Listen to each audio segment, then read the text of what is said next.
মা, আজকে শরীরটা ভীষণ খারাপ লাগছে। নিশ্চয়ই নজর লেগেছে, দাঁড়া।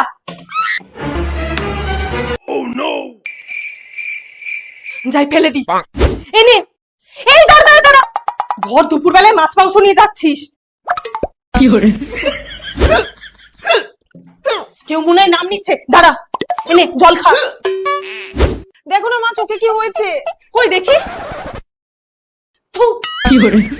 এটা কি করলে? রোজ বাসি মুখে থুতু লাগাবি, দেখবি ঠিক হয়ে যাবে। মা, পরীক্ষা দিতে যাচ্ছি। এনে এনে দই চিনি খেয়ে যা, তাহলে পরীক্ষা ভালো হবে।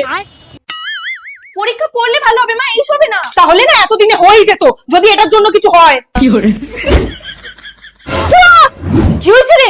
মা, খুব ভয়ের স্বপ্ন দেখলাম। দাঁড়া। আরে এনে এটা বিছানার তলায় রেখে শো, তাহলে আর স্বপ্ন দেখবি না।